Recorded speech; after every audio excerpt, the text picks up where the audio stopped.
Ողջույն, հարգարժան տիկնայք եւ պարոնայք, ինչպես եւ արդեն ավանդույթն է դասավորվել,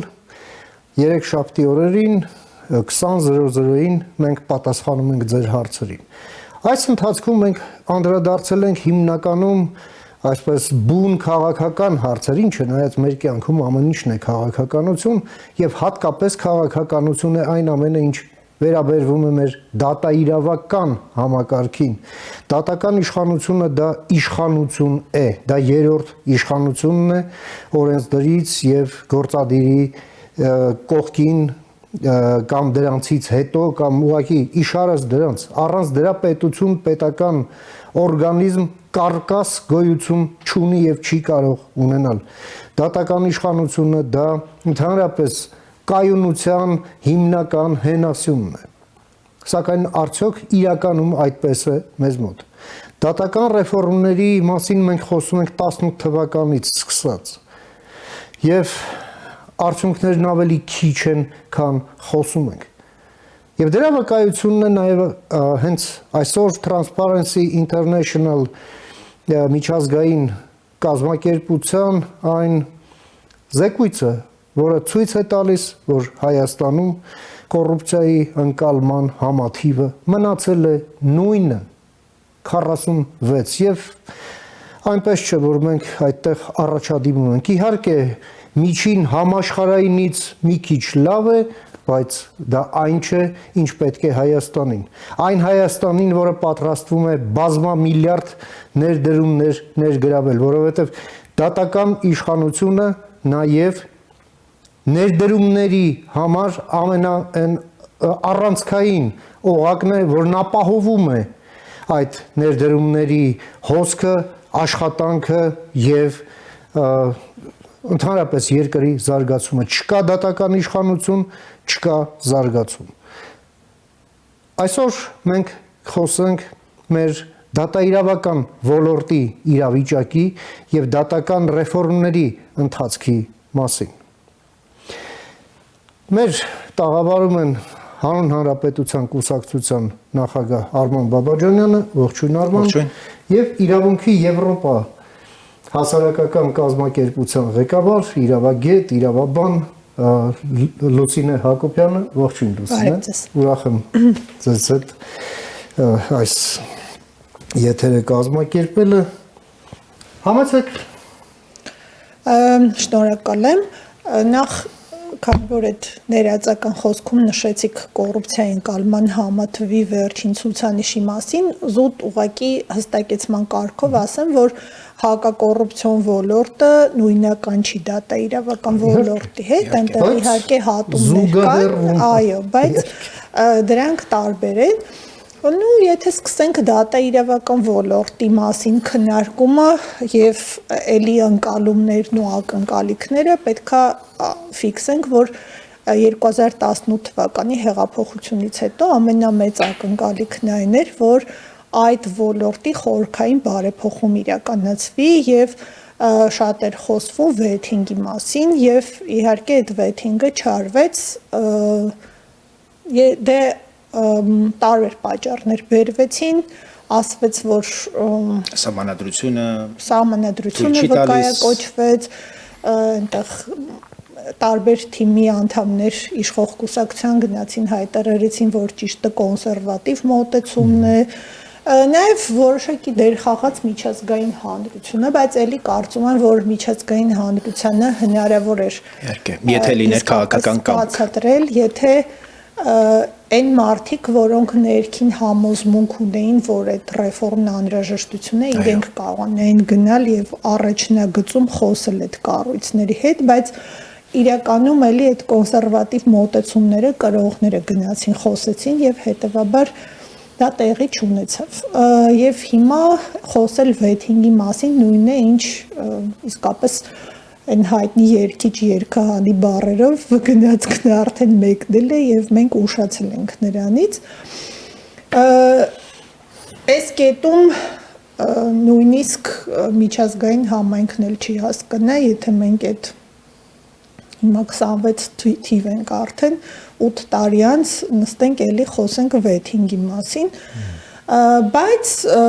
նաև այն ինչ որ արվեց, դա էլ ռեսուրսների տեսակետից արդյունավետ չարվեց։ Մենք հիշում ենք, որ առաջին դատաիրավական բարեփոխումների ռազմավարությունը ընդունվեց ընդամենը 2019 թվականի ամռանը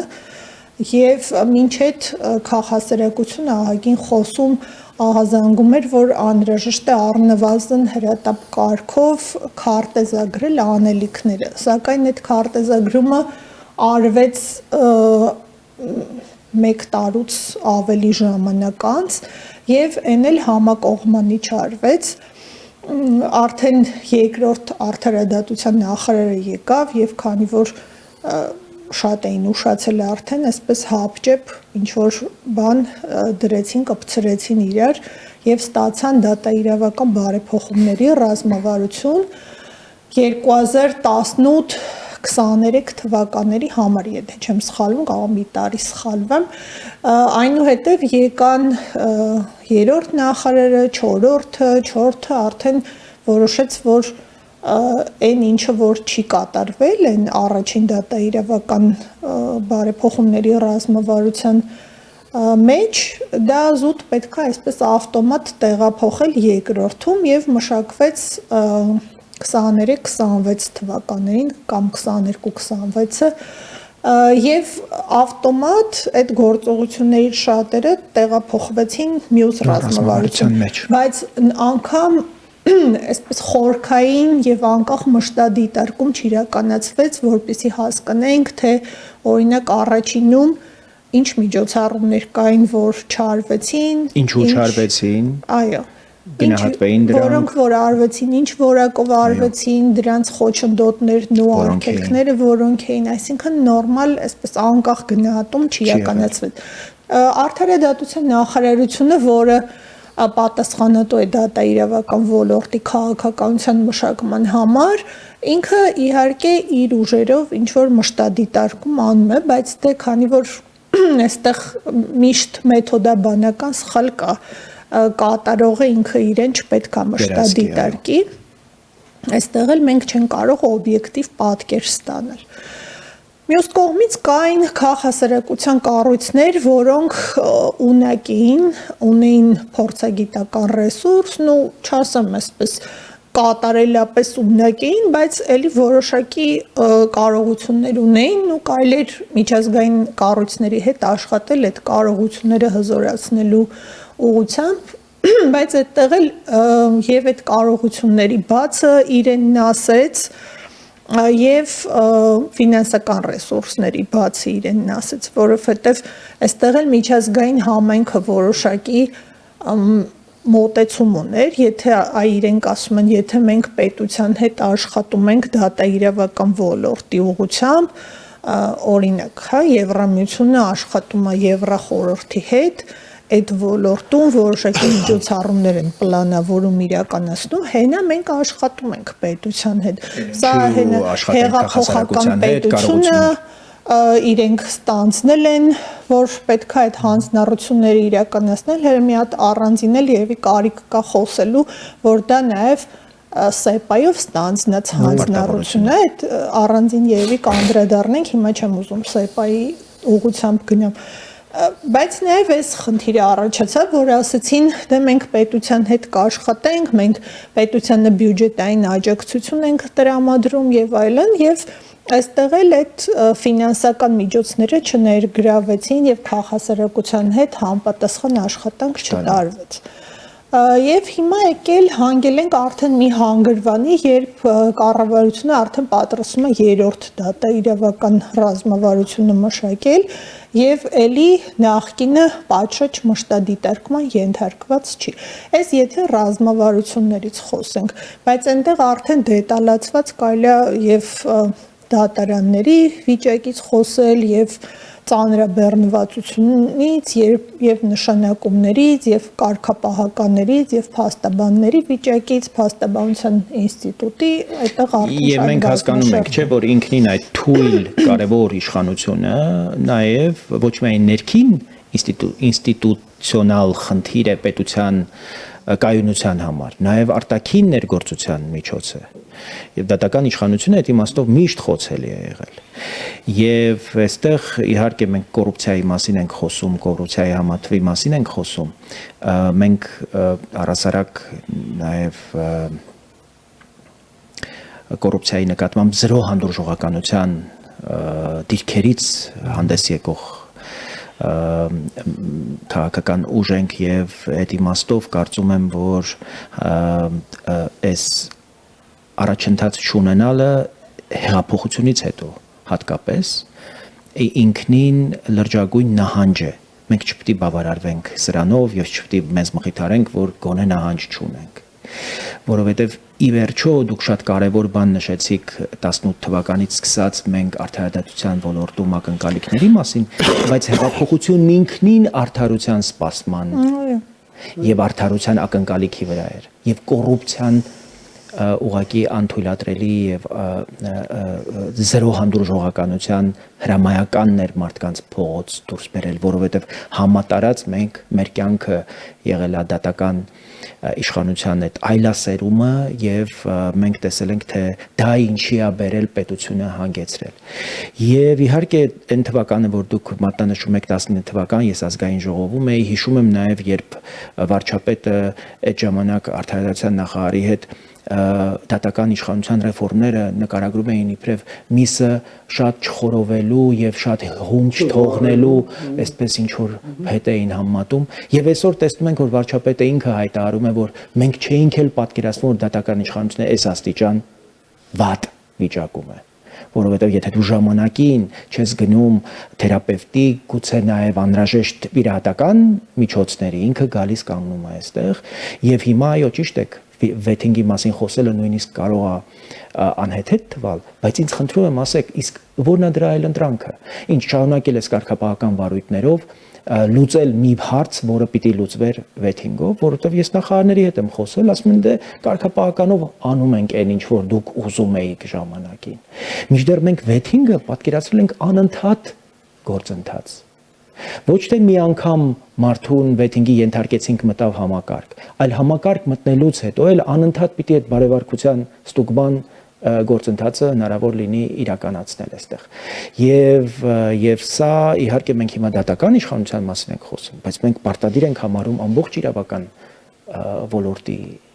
մասով։ Եվ սա պիտի լինի նաև իրավական քաղաքականության բաղկացուցիչը։ Եվ ամենակարևորը սա անձերից չպիտի կախված լինի։ Մենք պիտի ստեղծենք ինստիտուտներ, որոնք պիտի սահմանափակեն դատական իշխանության, որևէ իշխանության ուժային կառույցների, ուրեմն այն բոլոր երևույթները, որոնք կարող են պետության համար խնդիր առաջացնել։ Հիմա փաստորեն մենք գործ ունենք իրավիճակի հետ, երբ մինչ թերապևտը եւ վիրաբույժը վիճում են թե ինչ եղանակով այդ բուժումն անցկացնեն, կոպիտ ասած հիվանդը դեռ մնացել է սեղանին առանց բուժման, վեճերն էլ շարունակվում են, պրոցեսն էլ էքստենսիվ տարբերակով, հա, ինչպես Արմանն է ասում, դե մեն բաներով, հա, այդ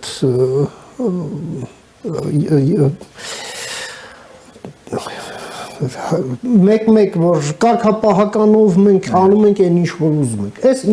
էքստենսիվ ռեժիմով մենք ուր ենք հասնելու եւ ինչ է պետք փոխել սրա մեջ։ Եվ այստեղ չափազանց կարևոր է մինչև Տիկին Հակոբյանին խոսքը տալը։ Մենք բոլորս ողջավորված ենք Հայաստանի շուրջ կարևոր զարգացումներ են, Միացյալ Նահանգների փոխնախագահն է այստեղ, մենք խոսում ենք միլիարդավոր դոլարների ներդրումների մասին, մենք խոսում ենք տնտեսության, դիմակայունության, տեխնոլոգիական, էներգետիկ հզորությունների մասին, բայց պետությունը պիտի պատրաստ լինի իր ինստիտուտներով իմպլեմենտացնել այդ ամբողջ խոստումները եւ այդ ամբողջ համաձայնությունները, եթե պետությունը ներսից ի վիճակի չլինի մարսել այդ բոլորը, իսկ ինստիտուտները դրանք հատկապես դատական իշխանությունը դրա կարևոր բաղկացուցիչն է, մենք ուղղակի հույս չունենանք, որ դրանք կարող են երկար կյանք ունենալ, որտեվ ցանկացած ներդրում կլինի մասնավոր, իսկ այստեղ մենք գործ ունենք մասնավորի հետ, պիտի մարդիկ նաեւ դատական վեճերը հանգուցալուծելու այսպես հույս եւ հեռանկար տեսնեն այդտեղ։ Մեր ինստիտուտները, մեր դատական իշխանությունը ի վիճակի է այս կարգի եւ այս հզորության ուրեմն նաեւ ներդրումներ եւ ընկալել եւ դրանց անհրաժեշտ լուծումներ տալ եթե դրան անհրաժեշտություն ծագի։ Նաեւ մի երկու բան ուզում եմ ասել, թե ինչու չստացվեց վեթինգը, քննարկեցինք այդ քաղաքական կամքի բացակայության հարցը, բայց նաեւ այդ փուլում շատ քննարկվեց, թե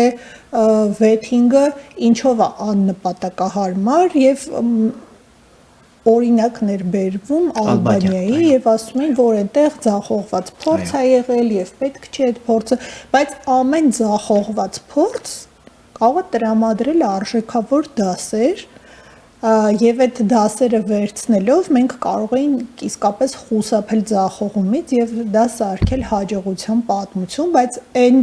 լուրջ վերլուծությունը, կարողությունը եւ այլն, որը կարող էր դա անել, դա չարվեց։ Երկրորդ կարևոր հանգամանքը, որ խոչընդոտ հանդիսացավ, ընդհանրապես մեր արդեն նշեցի, որ արդարադատության նախարարությունը դատա իրավական ոլորտում քաղաքականություն մշակող ման։ Մենք ունեցանք մի քանի նախարարի փոփոխություն 2018 թվականից ի վեր, արդեն մենք ունենք 5-րդ նախարարը։ Դա process-ի շարունակականության եւ հետևողականության տեսակետից լուրջ խնդիրներ է հարուցում, որովհետեւ ամեն մի նախարար գալիս է իր պատկերացումներով, իր այսպես անգլերեն բառը background եւ այդ բեռնը, հա, իր ինչա բերում process-ին եւ կրթությունը, իր աշխատանքային փորձը եւ այլն, այդ ամբողջ բեռը ինքը բերում է process-ին եւ այդ դրանք տարբեր են, այսինքն այն ինչ որ առաջին նախարարը բերեց, տարբեր էր երկրորդ նախարարի բերածից, երրորդ, չորրորդ եւ արդեն ամեն մեկն էլ իր հետ թիմ է բերում, մտածողություն է բերում, ընկալում է բերում, ամբողջությամբ մենք 0-ից սկսում ենք։ Էլ չասած, որ նու այդ նախարարության մասով կասեմ, բայց դա տիպիկա նաև մյուս նախարարություններին, որ չկա ինստիտուցիոնալ հիշողություն, որոշակի այսպես մանդատներ տրվում են կամ համագործակցության հարցեր դրվում են այս կամ այն փոխնախարարի վրա, նա էլ քաղաքական նշանակում է եւ ըստ էության նախարարների փոփոխության հետ մեկտեղ նաև փոխվում են փոխնախարարները եւ այդ ինստիտուցիոնալ հիշողությունը իրականում չի ձևավորվում, դա էլ է երկրորդ եւ բավական լուրջ խնդիր։ Երրորդ խնդիրը ես նաև չեմ ուզում, որ մենք ասելով դատա իրավական ռեֆորմ հասկանանք միայն դատարանները եւ միայն դատական իշխանության մեղքը տեսնենք այստեղ։ Այստեղ կա նաեւ օրենսդիրի մասնակցությունը եւ մեղքը, այստեղ կա նաեւ գործադիրի մասնակցությունը եւ մեղքը։ Դուք երևի կհիշեք, որ 2013 թվականից ի վեր մենք մեր կազմակերպությունը առնվազն ջատագովել է մրցակցային ընթացակարգեր նշանակումների հարցերում եւ սա թույլ է տալիս ավելի կենտրոնանալ արժանինքների վրա հիմնված նշանակումների կամ ընտրությունների եւ պրոֆեսիոնալ հատկությունների հաշվառմամբ նշանակումների եւ ընտրությունների վրա եւ հատկապես մենք ջատագովում ենք, որ այդ մրցակցային կամ խորհրդակցական ընթացակարգով ընտրությունները եւ նշանակումները տեղի ունենային բարձրաստիճան դատավորների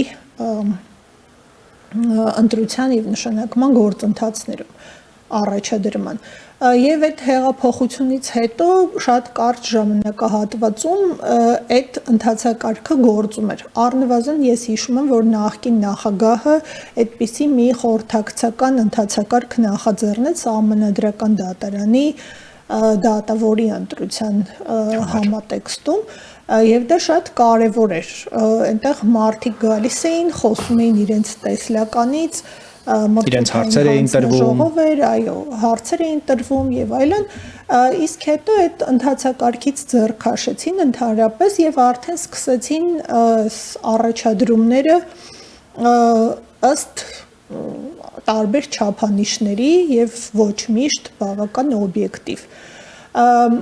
անգամ ես ձեզ ասեմ, որ մարդու իրավունքների պաշտպանի դեպքում միջազգային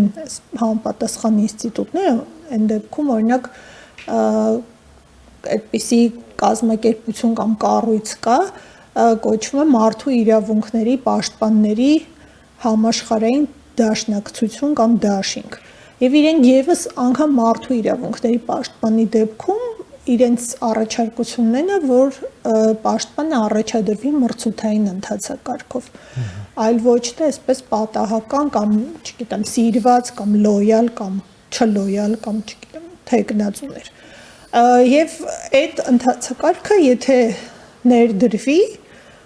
որոշակի հարցեր հնարավոր կլինի պատասխանել որոշակի հարցերի եւ որոշակի այսպես խնդիրներից հնարավոր կլինի խուսափել։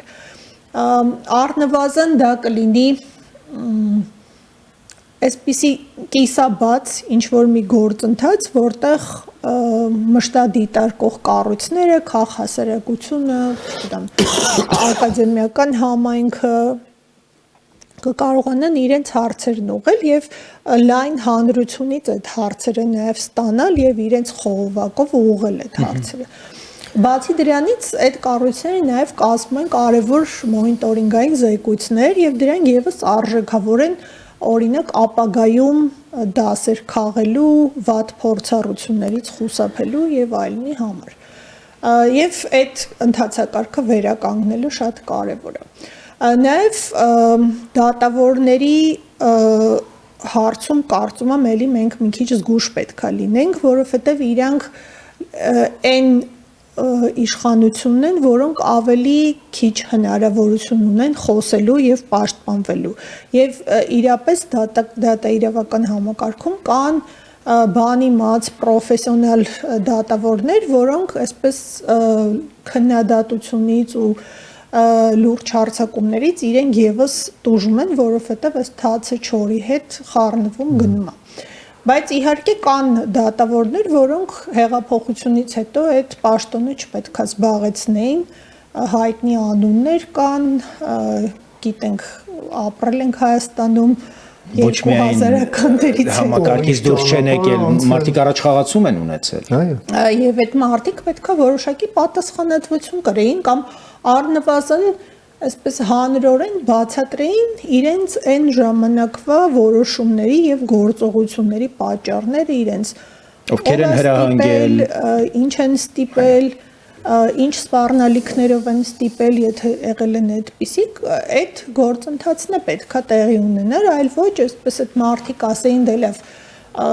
ոչինչ, որ մենք այսքան մարդու կյանք ենք խորտակի, այսքան մարդ հոգեկան առողջության խնդիրներ է ձեռք բերել, մարդկանց երեխաները եւ այլն, ոչինչ, այ հիմա մենք եղել է հեղափոխությունը, հիմա մենք այսպես մաքուր սրտով, մաքուր ձեռքերով կաշխատենք, այդպես չի լինում։ А теперь я Наташа, ասելով։ Այսինքն այդ process-ն է, բայց նաեւ որոշակի միջոցառումներ կան, այսպես մի քանիսը կարող եմ նշել, որ հստակա, որ պետքա նաև իրականացվի։ Նախ համեմատական կարգով դատավորների աշխատավարձերը շատ ավելի ցածր են, քան աշխատավարձերը գործադիրում, աշխատավարձերը նույն քննչական կոմիտեում, նույն դատախազությունում եւ այլն, բայց հստակա, որ եթե դատավորը պետքա այսպես վերանայի, հա, այդ բոլոր ատյաններով անցած որոշումները, ապա իրեն ավելի պետքա բարձր պահանջներ եւ նույն վարձատրության չափերն էլ պետքա ավելի բարձր լինեն եւ չի կարող դատախազը ավելի այսպես պրոֆեսիոնալ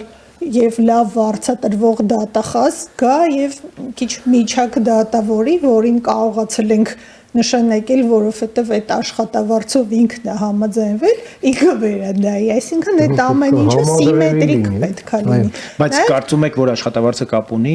դատական իշխանության որակի։ Ես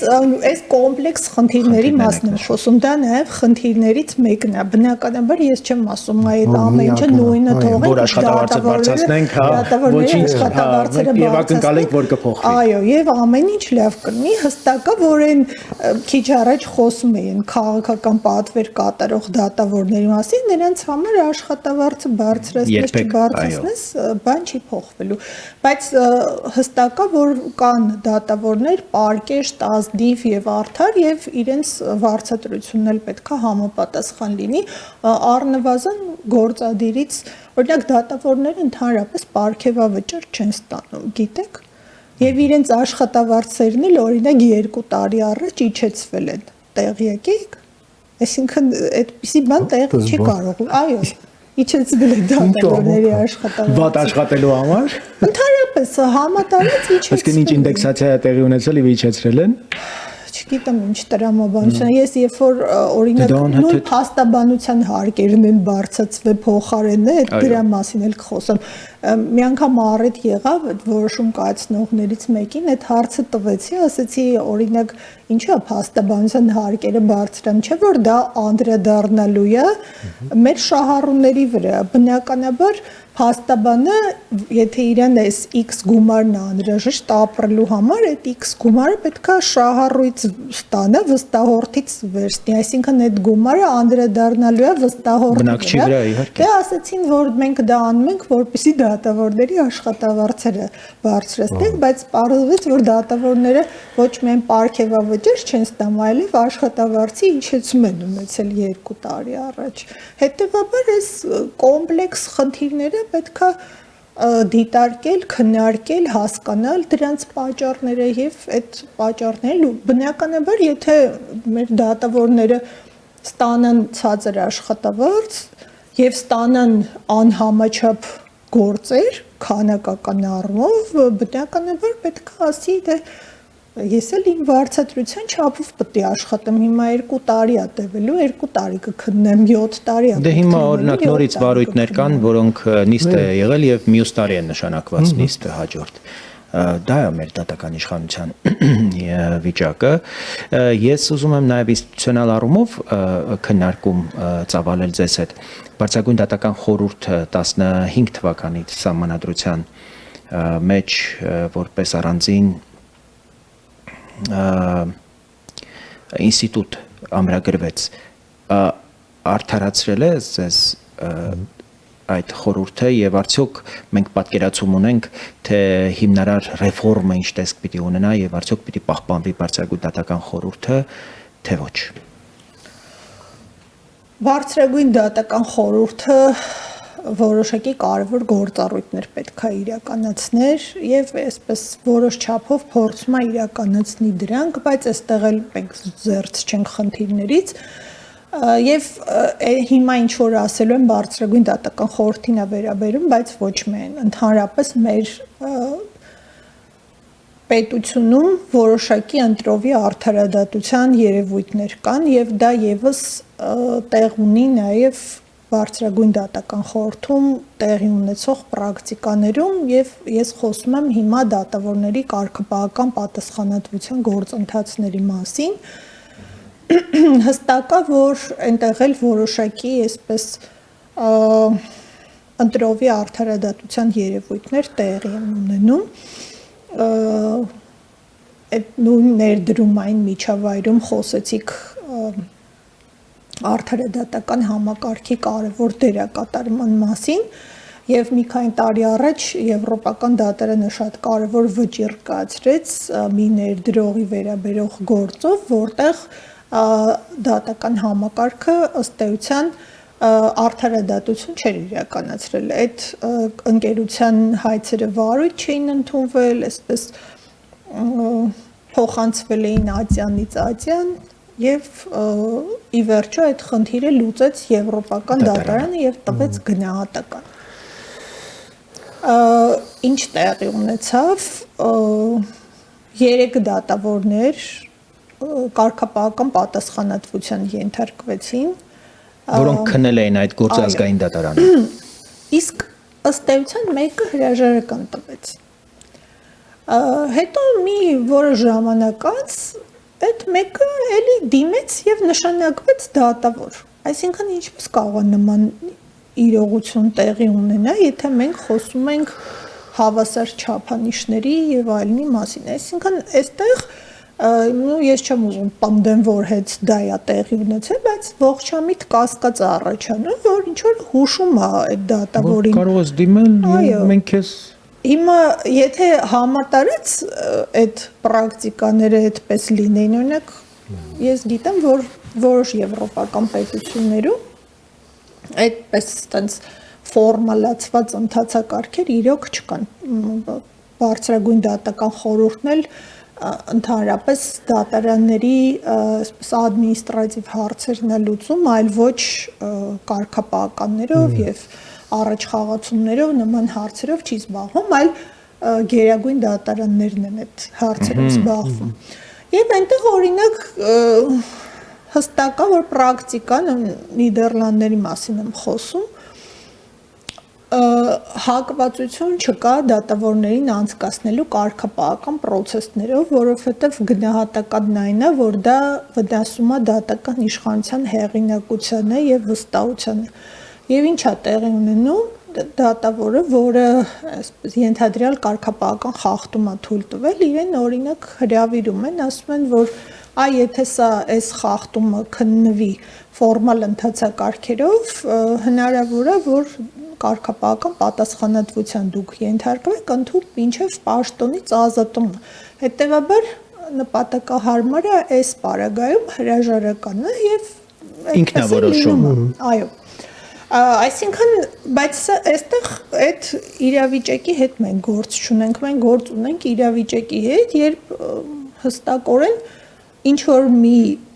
իրողության հետ կապած, այդ որ ջատագովում էր, որ մենք կարգապահականներով այս հարցը կլուծենք, այդ 3 դատավոր օրինակ կարգապահական պատասխանատվության են ենթարկվել պաշտոնից ազատման ձևով, իսկ այս մեկը ինչ որ հետաքրքիր կարիերային առաջ խաղացում է ունեցել, այսպես միստիկ դադարից հետո։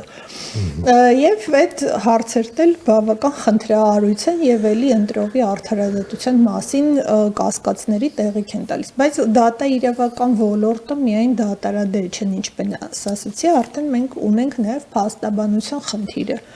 Այդ խնդիրն էլ է երկար ժամանակ մեր գլխին կախված եւ տարբեր այսպես ռազմավարություններ ու մարտավարություններ որդեգրվեցին փաստաբանության վերաբերյալ ու հետ հեղափոխական փուլում շատ խոսվեց փաստաբանության ինստիտուտի լուրջ ռեֆորմի, անգամ դե գիտեք Հայաստանում գործում է մեկ փաստաբանական պալատ, որը լիազորված է տրամադրելու փաստաբանական արտոնագրեր։ Մենք խորհրդարանում դեռ 18-19 թվականներին խոսում էինք, որ այդ միությունները, պալատները պետք է ավելացնել, տրոհել այս գործողը եւ ավելի շատ, որ այդտեղ էլ մրցակցային ցավոք այդ մասին է խոսվեց, անցանք գնացինք, հիմա մնացինք մի պալատի հույսի, որը 21 թվին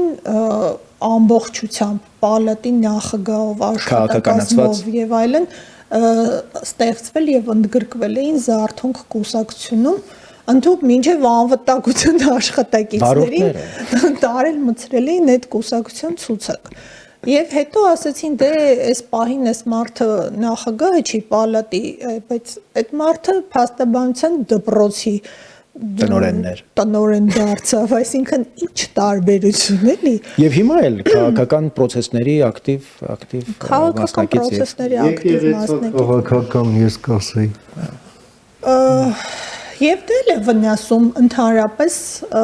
դատաիրավական ռեֆորմի տրամաբանությանը եւ էլի ես նայում եմ, որ որևէ միտում չկա այդ ոլորտն էլ ձեռք տալու ու կարելի է նույնիսկ վերջին վարչապետի վերջին հայտարարություններից հետո չեք տեսնում ընդհանրապես տրամադրություն, միտում, իսկ սահմանադրական դուք նաև բարեփոխումների այդ խորհրդում մասնակից եք, ինչ որ պահից որոշեցիք այլևս չշարունակել, նոր սահմանադրության տեքստը կգա հաջորդ ամիս։ Պատկերացում ունեք դատական իշխանության ինչպիսի կառուցվածք է նախատեսվում։ Երթվյալների ինստիտուտը, երթվյալ ապենակալների ինստիտուտը, որ ուզում փորձում են ինչ որ ինչ կպետք։ Այդ հարցերը պետք է իսկապես քննարկել, բայց ֆիքսենք մի բան եւ դա նաեւ որոշակի այսպես էլի process-ին շատ չօժանդակող հանգամանքը այն որ իշխանությունը ունի մեծամասնություն այդտեղ եւ մեծ հաշվով քաղաքասարակության դերակատարությունը այդտեղ այո որոշում կայացնելու հարցում քաղաքասարակության 3 կառույցներ ընդգրկված են, բայց եւ իրենց ուժերի ներածին չափով փորձում են մասնակցություն ունենալ։ Բայց այստեղ էլ մի հատ այլ խնդիր կա։ Սահմանադրական ռեֆորմը ինքը սենց ձեռի հետ ոտի վրա անելու բան չի հատկապես քաղաքասարակության համար։ Այդտեղ էլ պետքա իսկապես լուրջ ժամանակ հատկացվի, ռեսուրս լինի, որպեսզի քաղաքասարակությունը կարողանա քննարկումներ հրավիրի, գեներացնի, կոլեգաների հետ քննարկի եւ թեկուս սահմանադրական բարեփոխումների խորհրդում այդ ամենը քննարկվի։ Իսկ քաղաքասարակության կառույցները լրիվ հասարակական հիմունքներով այնտեղ ներգրաված են, իրենք այդ ռեսուրսը չունեն, որ իրենք օրակարգը մշակեն տանեն ներկայացնեն, որտեվ այդ բարագայում պետք է իրենց հիմնական անելիքը թողնեն, զբաղվեն միայն դրանով։ Միջազգայիններն էլ հետաքրքրված չեն այդտեղ համագործակցել։ Խորհուրդը այդ տրամաբանությամբ է ստեղծված, որ հասարակական հիմունքներով պետք է։ Իհարկե, այստեղ կարելի է ասել, ինչա չգիտեք, որ այդպես է, որ գնացել մտել եք, բայց դե այդ դեպքում էլ ակնկալվում է, որ այդ խորքային քննարկումները պետք է գեներացնի իշխանությունը, որովհետև այդ պարագայում, երբ որ քաղաքասարակությունը հասարակական հիմունքներով է, իշխանությունը պետք է ավելի շահագրգիռ լինի, ավելի լուրջ, տևական քննարկումներ խթանելու այդտեղ, այլ ոչ ունենա որոշակի օրակարգ եւ փորձի այդ օրակարգը անպայմանորեն առաջ մղել։ Այստեղ էլ այդ խնդիրը կա, բայց միգուցե այդ սահմանադրական օրակարգը ավելի այսպես լայն քննարկումների է հանվելու, այդպես է համենայն դեպս հայտարարվում եւ կտեսնենք միգուցե այդ փուլում հնարավոր կլինի ավելի մասնակցային ու ներառական սարքել գործընթացը։ Իսկ բուն տեքստում դատական իշխանության հիմնարար այսպես ռեֆորմի կամ ինստիտուցիոնալ փոփոխությունների մասին պատկերացում ունեք։ Ես դեռ չեմ ծանոթացել բուն տեքստին, երբ որ ծանոթանամ, ես առաջարկում եմ այդ սահմանադրական բարեփոխումների օրակարգի մասին մի առանձին քննարկում անել։ Այո, կարծում եմ մենք շատ առիթներ կունենանք խոսելու, բնականաբար առաջիկա գործընթացներում եւս հատկապես այդ տեքստի վերաբերյալ, որտեվ օրինակ ազգային ժողովում հիշում եմ մենք բարձրագույն դատական խորհրդի անդամներ էինք ընտրում Գագիկ Ջահանգիրանին եւ Դավիթ Խաչատուրյանին, ովքեր պնդում էին, որ սահմանադրությունը ոչ մի կերպ չի խոչընդոտում վեթինգի իրականացմանը, մինչդեռ արդարադատության նախարարը հակառակն էր։ Այսինքն եւ երկու գիտնական իրավաբաններ ապացուցում էին, որ եթե կա քաղաքական կամք, մենք կարող ենք գործող սահմանադրությամբ իրականացնել այդ ինստիտուտը ներդնել եւ դա չարվեց որովհետեւ ինչպես դուք եք նշում կային անձինք որոնք ավելի այսպես պահպանողական գծի ջատագովներ էին եւ չէին ուզում հիմնարար միջազգային համայնքը մեծ դեր ուներ այստեղ նույն այդ մեր նախկին տարբեր պաշտոնատար անձինք իրավաբաններ բարձր պաշտոններ զբաղեցնող որոշակի այսպես շփումներ կապեր էին ձևավորել տարբեր միջազգային կառույցների այո պետք է խոսել այն մասին որ Վենետիկի հանձնաժողովում հեղափոխությունը տեղի ունեցավ Հայաստանի իրավիճակով պայմանավորված եւ այդ երկարատև եւ համարյա ցմա պաշտոնավարող այդ հանձնաժողովի նախագահ Ջիանի Բուկիկյան հրաժարական տվեց, երբ որ Հայաստանը ուղղակի այդ հարցերը դրեց հայաստանյան իրավիճակի զարգացումներից հետո իսկապես ես դա ասում եմ մեր տարբեր միջազգային գործընկերների եւ իրենք ասելիք չունեն Սերժ Սարգսյանի սիրելիներ, չէ, Բուկիկյան Սերժ Սարգսյանի, Գագիկ Հարությունյանի, Հրեր Թովմասյանի, եթե հիշում եք, այնտեղ մի շրջանակ կար այդ դեռ հանձնաժողովի կարծիքները չհրապարակված Ասում էին Վենետիկի հանձնաժողովի կարծիքը ունենք մենք։ Մաչելիություն ունեին այդ տեքստերին, Ու ինչ անեն step forward, չէ՞։ Քայլ առաջ։ Վենետիկն էլ միշտ այո։ Կամ եթե հիշում եք այդ ընտրական գործընթացներում Վենետիկի հանձնաժողովը ինչքան մեծ դիմադրություն էր ցուցաբերում մեր ստորագրած ցուցակների հրապարակմանը ու տարիներով հասարակությունը քաղաքական ուժերը պայքարեցին, որ հասկացնեն, որ հայաստանյան համատեքստում այդ ցուցակների հրապարակումը անհրաժեշտ է։ Եվ դուք ապացուցեցիք, որ դա հենց այդպես էր, այսինքն մենք հիմնարար փոփոխություն ունեցանք եւ երկրում հեղափոխական գործընթացներին նաեւ նպաստեցին հենց այդ ցուցակների իհայտ գալը, երբ որ իրենք ուղակի իշխանությունները այլևս կեղծելու սողանցքները հնարավորինս բայց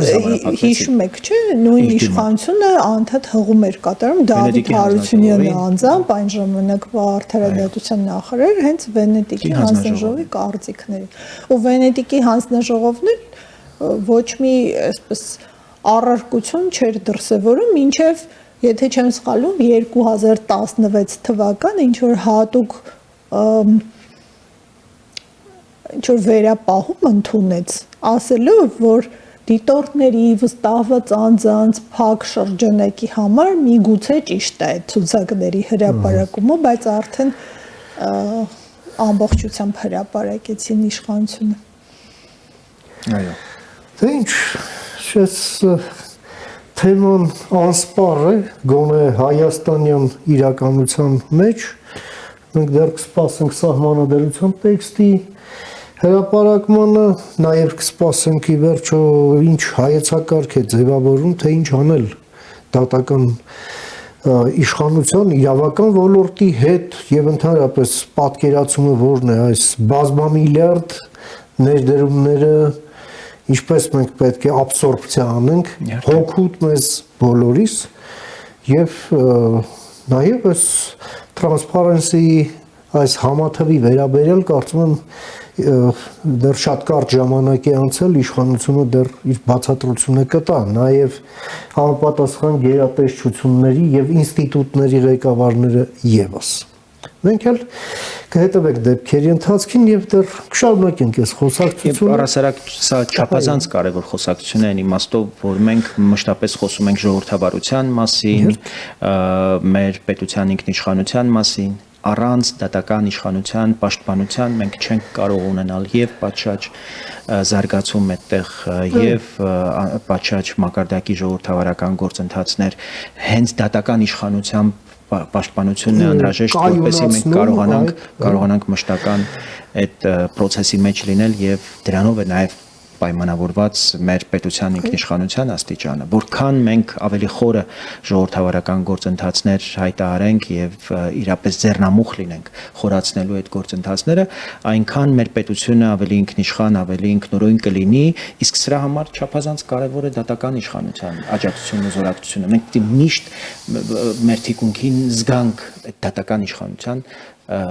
շունչը։ Այո, պետք է կարողանանք անկախ ու անկողմնակալ դատական իշխանություն ձևավորել։ Հակառակ դեպքում ժողովրդի ասած քամու բերածը քամին էլ կտանի եւ տակը բան չի մնա։ Իսկ մենք դա չէ որ ուզում ենք։ Այո, հաստատապես։ Շնորհակալ եմ Արման, Շնորհակալություն։ Շնորհակալ եմ ուշադրության համար, մինչ հանդիպում, խաղաղություն եւ ամենայն բարիք։